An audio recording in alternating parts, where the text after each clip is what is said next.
আজকের এই কাহিনী খুবই রোমাঞ্চকর একটি কাহিনী। এই কাহিনী যেমন আপনাদের জীবনে অনুপ্রেরণা দেবে, তেমনি এই কাহিনীর দ্বারা আপনারা জীবনে অনেক বড় একটি শিক্ষাও পাবেন। তাহলে চলুন আজকের এই শিক্ষামূলক কাহিনী শুরু করা যাক।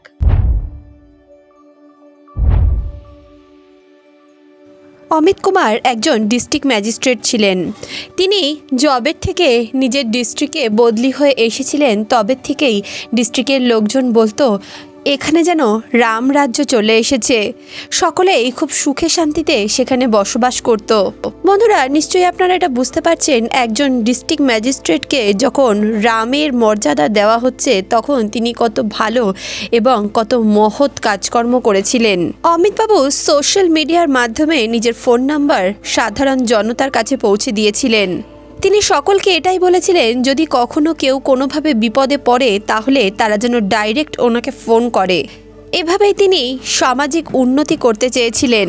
অমিতবাবুর কাজে সেখানকার এসপি সাহেবও সহযোগিতা করতেন। সেখানকার এসপি সাহেবের নাম ছিল বিমল মুখার্জি। তিনিও অমিতবাবুর কাজে অনেক সহযোগিতা করতেন। কিন্তু আজকালকার যারা ডিএম হয় তারা নিজেদের ফোন নাম্বার কাউকে এইভাবে তো দিতে চায় না। তাদের ফোন নাম্বার পাওয়া তো দূরে থাক, তাদের সঙ্গে দেখা করার পর্যন্ত মানুষের সুযোগ হয় না। আর সাধারণ মানুষের কাছে নিজের ফোন নাম্বার ছড়িয়ে দেওয়ার মতো এমন মাথা ব্যথার কাজ কেই বা নিজের মাথায় নিতে চায়। এদিকে অমিতবাবু যেই ডিস্ট্রিক্টের ম্যাজিস্ট্রেট ছিলেন সেই ডিস্ট্রিক্টেই একটি সাধারণ কৃষক বাস করতেন, যার নাম ছিল সৌরভ বিশ্বাস। সৌরভ নিজের ক্ষেতে আখ চাষ করত এবং সেখানকারই বাজারে সেই আখ বিক্রি করত। আসলে সৌরভ যেখানে আখ বিক্রি করতে যেত সেটা ছিল একটি ফলের মার্কেট। সমস্ত গ্রামের মানুষরা সেখানেই ফল বিক্রি করতে আসতো এবং সেখানে বিভিন্ন শহর থেকে সেখানে মানুষ ফল কিনতে আসতো। সেটা ফলের পাইকারি মার্কেট ছিল। এদিকে সৌরভ সব সময় ট্রাকে করে নিজের ফলগুলো নিয়ে সেই বাজারেই যেত বিক্রি করতে। বন্ধুরা, সৌরভ যেখানে থাকতো সেখানের থেকে ওই ফলের মার্কেটটা অনেকটা দূরে অবস্থিত ছিল। আর সেই রাস্তায় যাওয়ার সময় অনেকগুলো চেকপোস্ট ক্রস করে তাকে যেতে হতো। তবে সৌরভ বিশ্বাসের সমস্ত কাগজপত্রই ঠিকঠাক ছিল। তার গাড়ির কাগজে কোনোরূপ কোনো অসুবিধা ছিল না। তবুও একটি চেকপোস্টে কিছু কনস্টেবল তার গাড়িটি আটকে দিল এবং তার কাছ থেকে কিছু টাকা পয়সা চাইতে লাগলো।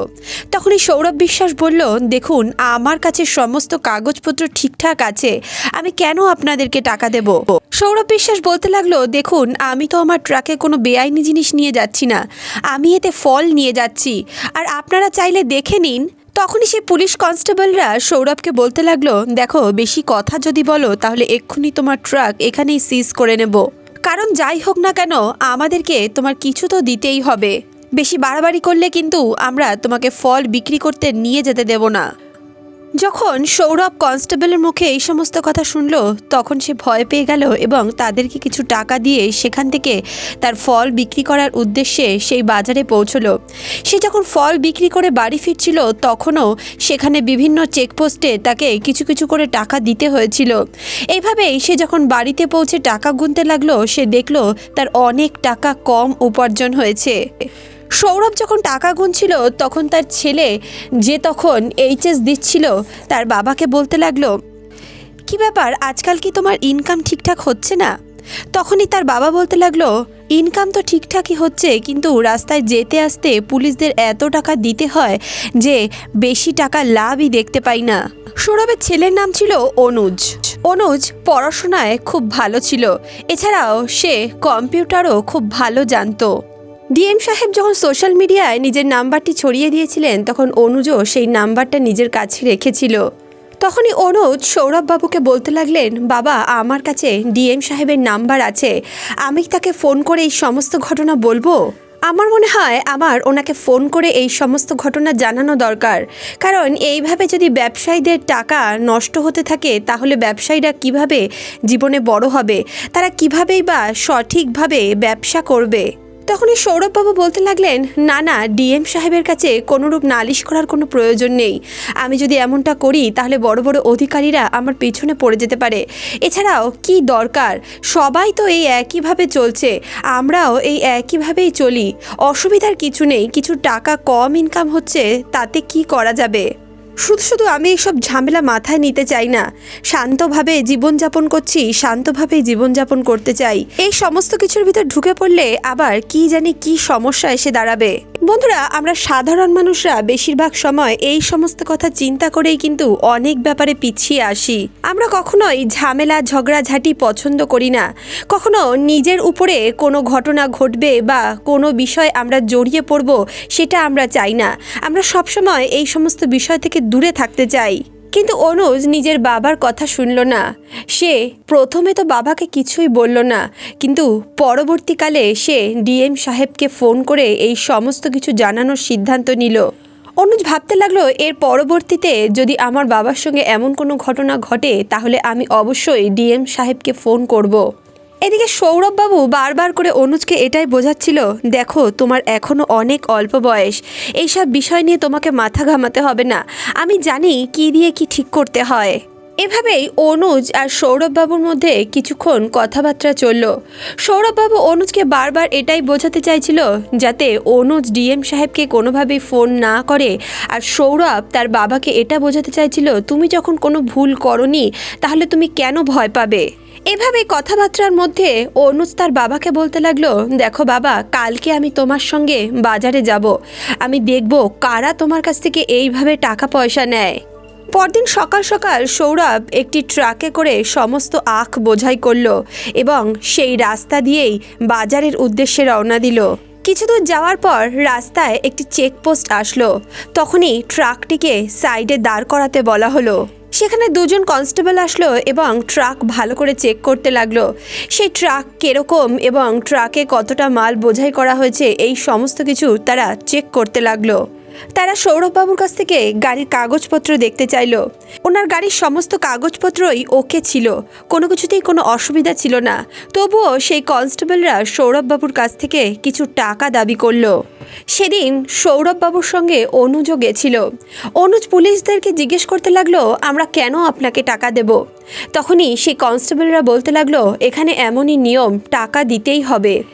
এখান থেকে যেসব গাড়িরা পাস করে তাদের সবাইকেই টাকা দিয়ে তবেই পাস করতে হয়। তখন অনুজ বলতে লাগলো, কিন্তু কি ব্যাপারে আপনারা টাকা নেন সেটা তো আমাদেরকে বলবেন। হ্যাঁ, আমাদের যদি কাগজপত্রের কোনো অসুবিধা হতো বা আমরা যদি নিয়ম মাফিক কাজ না করতাম, যদি আমাদের ট্রাকে বেশি মাল লোড করা থাকতো তাহলে অবশ্যই আপনারা কিছু চার্জ করতেন, আমরা সেই চার্জটা দিতাম। কিন্তু এক্ষেত্রে তো আমাদের কোনো সমস্যাই নেই, আমরা সব কিছু ঠিকঠাক নিয়ম মেনে তবেই এখান থেকে গাড়ি নিয়ে যাচ্ছি, তাহলে আমরা কেন আপনাদেরকে টাকা দিতে যাব? দেখুন, আপনারা যেভাবে এখানে ডিউটি করছেন আমরাও তো নিজেদের কাজই করছি। আপনারা যদি আপনাদের কাজ ঠিকভাবে করেন আমরাও আমাদের কাজ ঠিকভাবেই করতে পারবো। এছাড়া আপনার কাজের জন্য আপনাকে সরকার থেকে টাকা দেওয়া হয়, তাহলে আমরা কেন আমাদের টাকা আপনাকে দিতে যাব? আর আমরা তো কোনো ভুলও করিনি যে আপনাকে টাকা দেব। তখনই সেই কনস্টেবল অনুজের উপর প্রচণ্ড রেগে গেল এবং তাকে ধাক্কা দিয়ে নিচে ফেলে দিল। তখনই সৌরভবাবু কনস্টেবলদেরকে বলতে লাগলেন, স্যার আপনারা আমাদেরকে ছেড়ে দিন, আপনাদের কত টাকা লাগবে বলুন, আমি দিয়ে দিচ্ছি। তখনই অনুজ মাটি থেকে উঠে বসলো এবং তার বাবাকে বলতে লাগলো, বাবা তুমি কেন ওনাদেরকে টাকা দেবে? আমরা ট্রাকে করে নিজেদের ফল নিয়ে বাজারে যাই বিক্রি করতে, সেখান থেকে ফল বিক্রি করে তবে আমরা বাড়ি ফিরি। আর এই আসা যাওয়ার মধ্যে আমরা যদি কোনো ভুল না করি তাহলে কেন আমরা এদেরকে টাকা দেব? এভাবেই অনুজ নিরন্তর কনস্টেবলদের সঙ্গে কথা কাটাকাটি করছিল। এভাবেই হঠাৎ করে একজন কনস্টেবল অনুজের গালে জোরসে একটা থাপ্পড় মেরে বলতে লাগলো, তোমার সাহস কি করে হয় আমাদের সঙ্গে এইভাবে কথা বলার? তুমি জানো তুমি কাদের সঙ্গে কথা বলছো? আমরা চাইলে এক্ষুনি তোমাদেরকে জেলে বন্দি করতে পারি। তখন সৌরভবাবু বলতে লাগলেন, স্যার আপনি এইসব কিছু করবেন না, আমরা আপনার টাকাটা দিয়ে দিচ্ছি, আপনার কত লাগবে বলুন না, শুধু শুধু ও বাচ্চা মানুষ, ওর কথায় কেন কান দিচ্ছেন? তখনই অনুজ বলল, ঠিক আছে আমাদেরকে হয়তো আপনারা জেলে বন্দি করতে পারেন, কিন্তু এখানকার ডিস্ট্রিক্ট ম্যাজিস্ট্রেট অবশ্যই আমাদের ছাড়াতে আসবেন। অনুজের কথা শুনে কনস্টেবলরা হা হা করে হাসতে লাগলো। তারা বলল, ডিস্ট্রিক্ট ম্যাজিস্ট্রেট কি কোনো মুখের কথা নাকি? তুমি ওনাকে ফোন করবে আর উনি এখানে তোমাকে রক্ষা করার জন্য উপস্থিত হয়ে যাবেন। এদিকে কনস্টেবলরা যখন অনুজকে এই সমস্ত কথা বলছিল তখন অনুজ সঙ্গে সঙ্গে নিজের ফোন বার করলো এবং সে নিজের ফোনে যে ডিস্ট্রিক্ট ম্যাজিস্ট্রেটের নাম্বার সেভ করে রেখেছিল তাতে ফোন করলো। কিছুক্ষণের মধ্যেই ডিস্ট্রিক্ট ম্যাজিস্ট্রেট সাহেব অনুজের ফোন ধরলেন এবং অনুজ তাকে সমস্ত ঘটনা বিস্তারিত জানাতে লাগলো। অনুজ বলল কিভাবে তাদের ট্রাকটা এখানে ধরে রাখা হয়েছে এবং সমস্ত কাগজপত্র ঠিকঠাক থাকা সত্ত্বেও কিভাবে তাদের কাছ থেকে টাকা চাওয়া হচ্ছে। ডিস্ট্রিক্ট ম্যাজিস্ট্রেট সাহেব তখন সেখানকার ঠিকানা নিলেন এবং অনুজকে বলতে লাগলেন, তুমি ওখানেই দাঁড়াও, আমি এক্ষুনি আসছি। তখনই অনুজ ডিএম সাহেবকে বলতে লাগলো, স্যার এই ঘটনা আজকের নয়, এই ঘটনা বহু দিন ধরে চলছে। আমার বাবা প্রতিদিনই প্রায় এখান থেকে জিনিসপত্র নিয়ে যাওয়া আসা করেন, কিন্তু প্রতিদিনই তাকে কিছু না কিছু টাকা এদেরকে দিতে হয়। এদেরকে যদি পয়সা না দেওয়া হয় এরা গাড়ি সিজ করে দেওয়ার ধমকি দেয়। অনুজ ডিএম সাহেবকে বলতে লাগলো, স্যার আমরা গরিব মানুষ, কষ্ট করে চাষবাস করে আমরা নিজেদের জীবিকা নির্বাহ করি, আর তার উপরে যদি আমাদের এইভাবে প্রতিদিন টাকা দিয়ে দিতে হয় তাহলে আমরা কিভাবে নিজেদের জীবনে উন্নতি করব, কিভাবেই বা চাষবাস করব, কিভাবেই বা নিজেদের জীবন কাটাবো। তখনই ডিএম সাহেব অনুজকে বলতে লাগলো, তোমার সামনে যে কনস্টেবল রয়েছে তার সঙ্গে আমাকে ফোন কথা বলিয়ে দাও। এদিকে সেই কনস্টেবল ভাবছিল হয়তো এই ছেলেটা মিথ্যে মিথ্যেই নিজের কোনো আত্মীয়কে ফোন করছে এবং ডিস্ট্রিক্ট ম্যাজিস্ট্রেটের নাম দিয়ে আমাদেরকে ভয় দেখানোর চেষ্টা করছে। এমনটা ভেবে কনস্টেবল ডিএম সাহেবের সঙ্গে কথা বলতে অস্বীকার করলো। কিছুক্ষণের মধ্যেই ডিএম সাহেব ঘটনাস্থলে উপস্থিত হলেন এবং কনস্টেবলরা যখন দেখলো সেখানে ডিএম সাহেব নিজের গাড়ি করে উপস্থিত হয়েছেন তখন তাদের হাত পা কাঁপতে লাগলো। তারা যেন কোনো কথা বলার মতো ভাষা খুঁজে পাচ্ছিল না। বন্ধুরা, অনুজ যখন ডিএম সাহেবকে ফোন করেছিলেন তখন সেখানকার এসপি সাহেবও ওনার সঙ্গেই মজুদ ছিলেন, তাই ঘটনাস্থলে এসপি সাহেবও পৌঁছে গেছিলেন। এদিকে এসপি সাহেব যখন দেখলেন যে দুজন কনস্টেবল এইভাবে ট্রাকদেরকে দাঁড় করিয়ে গাড়িদেরকে দাঁড় করিয়ে তাদের কাছ থেকে টাকা নেওয়ার চেষ্টা করছে তখন তিনি তাদের বিরুদ্ধে যথাযথ অ্যাকশন নিলেন। তারপর ডিএম সাহেব এবং এসপি সাহেব দুজনেই অনুজকে অনেক প্রশংসা করলো। তারা অনুজকে বলতে লাগলো, তোমাদের মতো বাচ্চারা আজকালকার সমাজের গর্ব, তোমরা যুব সমাজ, যদি সমাজে কোথাও কোনো সমস্যা হয়, যদি চোখের সামনে তোমরা দেখো কোনো অপরাধ হচ্ছে, অবশ্যই তোমরা প্রতিবাদ করবে। তোমরা যদি প্রতিবাদ না করো তাহলে কিভাবে আমাদের সমাজ উন্নত হবে? অন্যায়ের বিরুদ্ধে যদি সাধারণ মানুষ আওয়াজ না তোলে তাহলে অন্যায় এইভাবেই হতে থাকবে আর আমরা এভাবেই পদদলিত হতে থাকব। এমনটা বলে ডিএম সাহেব এবং এসপি সাহেব অনুজের পিঠ চাপড়াতে লাগলেন এবং তাকে অনেক অভিনন্দন জানালেন। বন্ধুরা, তারপর থেকে সেই রাস্তার চেকপোস্টগুলোতে কখনোই এইভাবে কারোর কাছ থেকে টাকা নেওয়া হতো না। সেই গ্রামের মানুষ স্বাধীনভাবে ব্যবসা করতে পারত। গ্রামের মানুষের চোখে ডিএম সাহেব এবং এসপি সাহেবের সম্মান দ্বিগুণ বেড়ে গেল। বন্ধুরা, এমন ডিএম সাহেব এবং এমন এসপি সাহেবের সম্বন্ধে আপনাদের কি ধারণা? সত্যিই আমাদের সমাজে এমন ডিএম সাহেব এবং এমন এসপি সাহেবের অনেক প্রয়োজন। এছাড়াও বন্ধুরা, অনুজের সম্বন্ধে বা আপনাদের কি ধারণা? নিজেদের মূল্যবান মন্তব্য কমেন্ট বক্সে অবশ্যই লিখে জানাবেন। বন্ধুরা, আপনাদের মূল্যবান মন্তব্য আমাকে নতুন কাহিনী রচনা করতে অনেক সহায়তা করে। এছাড়াও আপনাদের মূল্যবান মন্তব্যের দ্বারা আপনারা সমাজে একটি সঠিক বার্তা পৌঁছে দিতে পারেন। আপনারা নিজেদের মনের কথা সমাজের কাছে পৌঁছে দিতে পারেন। তাই অবশ্যই নিজেদের মূল্যবান মন্তব্য পোষণ করুন এবং নিজেদের দায়িত্ব পালন করুন। তাহলে বন্ধুরা, এই কাহিনী সম্বন্ধে আপনাদের কি মন্তব্য? নিজেদের মূল্যবান মন্তব্য কমেন্ট বক্সে অবশ্যই লিখে জানান। বন্ধুরা, আপনাদের মূল্যবান মন্তব্য আমাকে নতুন কাহিনী রচনা করতে অনেক সহায়তা করে। তাই নিজেদের মূল্যবান মন্তব্যের দ্বারা সমাজে একটি সঠিক শিক্ষা প্রেরণ করুন। তাহলে বন্ধুরা, আজকের এই কাহিনী, আজকের এই প্রসঙ্গ আপনাদের কেমন লাগলো কমেন্ট বক্সে অবশ্যই লিখে জানান।